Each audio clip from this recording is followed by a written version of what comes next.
Imagine a forgotten video game store, struggling to survive. Its stock valued at a mere $17.25 a share.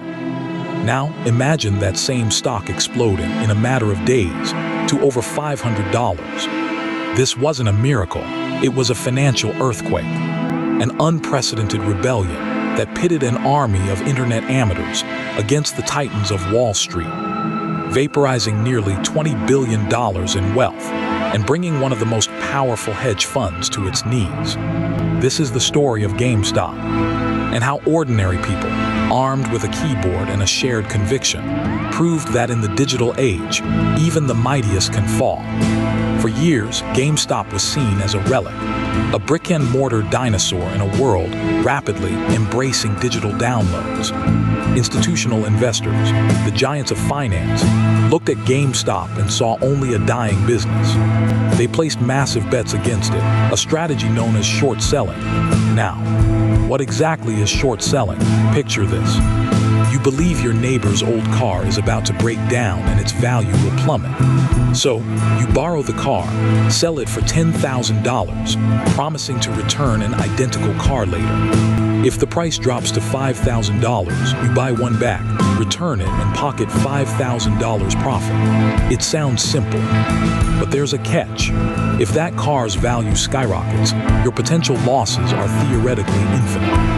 You still have to buy it back, no matter the cost to return it.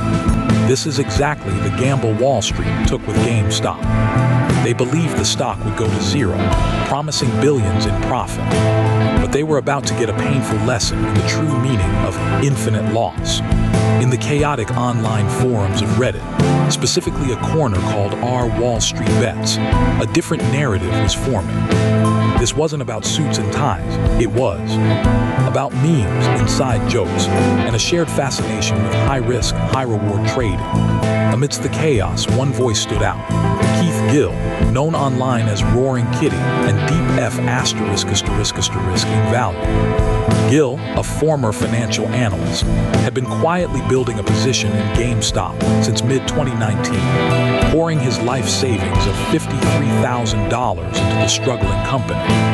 He believed Wall Street was wrong. He meticulously shared his investment thesis, his charts, his unwavering bullish stance, inspiring a growing legion of retail investors.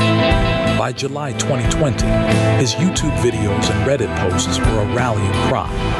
When activist investor Ryan Cohen, co-founder of Chewy, invested heavily in GameStop in December 2020, pushing for a pivot to e-commerce, it was the spark. On January 11, 2021, Cohen and two other e-commerce specialists joined GameStop's board. The Reddit army, fueled by Gill's conviction and a desire to challenge the financial elite, saw their moment. They began to buy and buy and buy. This coordinated buying unleashed a financial weapon Wall Street had used for decades, but rarely had it been turned against them: the short squeeze. Remember our borrowed car analogy. The hedge funds had borrowed and sold GameStop shares, expecting the price to fall. But as the Reddit army bought, the stock price began to climb, slowly at first, then faster. This forced short sellers, facing mounting losses, into a terrifying position. They had to buy back shares to cover their positions and stop the bleeding. But their panic buying only drove the price higher, creating a vicious, self-reinforcing cycle. Imagine desperately trying to buy back that car you sold, only to find everyone else is doing the same, and the price is now insane. This is the squeeze. The more the price rose, the more short sellers were forced to buy, pushing the price further into the stratosphere. At its peak, an astonishing 140% of GameStop's publicly available shares had been sold short, meaning shares had been borrowed and sold, then borrowed and sold again. It was a ticking time bomb, ready to detonate with unimaginable force. The warning signs were everywhere, glaring for those who chose to see them. Hedge funds like Melvin Capital and Citron Research had become incredibly overconfident in their bet against GameStop. They saw the company as dead, a sure thing for massive profits from short selling. This extreme level of bearish betting, culminating in that staggering 140% short interest, was an open wound in the market, a vulnerability waiting to be exploited. It meant there were more bets against GameStop than actual shares available, making any upward movement a potential catastrophe for the short sellers. Andrew Left of Citron Research even publicly predicted the stock would fall further, enraging the Reddit community and galvanizing their resolve. Wall Street had underestimated not just the stock's potential, but the collective power of a decentralized, online army. They thought they were hunting a wounded animal, but they were about to discover they were the ones caught in the trap. The storm broke in January 2021. The Reddit community intensified their buying, fueled by belief, nostalgia, and a populist desire to challenge the financial establishment. The short squeeze was on. On January 26th, Melvin Capital, the primary hedge fund shorting GameStop, reportedly closed out its position after sustaining catastrophic losses. But the frenzy was far from over. On January 27th, GameStop's stock more than doubled in a single day, closing at $347.51. Short sellers were estimated to have lost $6 billion in just 24 hours. The next morning, January 28th, GameStop reached a pre-market high of over $500 per share. The Reddit army was winning. Then something unthinkable happened. Popular commission-free trading apps like Robinhood controversially halted the buying of GameStop and other meme stocks. Users could sell, but they couldn't buy. This decision sparked immediate outrage, accusations of market manipulation, and favoritism towards hedge funds. Was this a genuine liquidity issue, or a desperate attempt to protect Wall Street? The answer remains fiercely debated. But for millions of retail investors, it felt like the game was rigged. The consequences were staggering, both for the titans of finance and the individual investors caught in the whirlwind. Melvin Capital, once a Wall Street darling, lost a monumental 53% of its value in January 2021, an estimated $6.8 billion.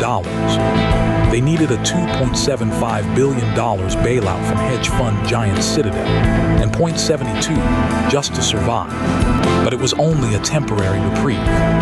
In May 2022, Melvin Capital announced it would shut down completely, a direct casualty of the GameStop saga. Citron Capital lost 100% of its capital on GameStop short positions. D1 Capital Partners lost $4 billion. By January 29, 2021, total short seller losses reached a mind-boggling $19.75 billion. But the human cost wasn't confined to Wall Street. While Keith Gill's initial $53,000 investment soared to nearly $48 million at its peak, many ordinary retail investors who bought GameStop shares at or near its $500 peak were left holding the bag as the stock price crashed dramatically in early February, losing over 80% of its value from its high. Their savings, their hopes, evaporated in the volatile aftermath, proving that in this new kind of market, even the little guy could be a victim of the very frenzy they helped create. The GameStop saga was more than just a stock market anomaly. It was a cultural phenomenon, a true financial rebellion. It exposed deep vulnerabilities in the traditional financial system, demonstrated the unprecedented power of social media to mobilize decentralized movements, and blurred the lines between genuine investment and populist outrage. It forced a critical examination of market mechanisms, broker-dealer practices, and the very definition of market fairness. Wall Street had always been an exclusive club, but the Reddit army kicked down the doors. The titans of finance learned a harsh lesson. In the age of information, the herd mentality of millions can be a force more powerful than any individual institution. The game had changed, and the echoes of this billion-dollar battle continue to resonate, reminding us that in the world of money, nothing is ever truly predictable. What other hidden vulnerabilities lurk beneath beneath the surface of our financial markets. Stay tuned to the Collapse Files as we continue to uncover the true stories of economic scandal and the human costs behind them.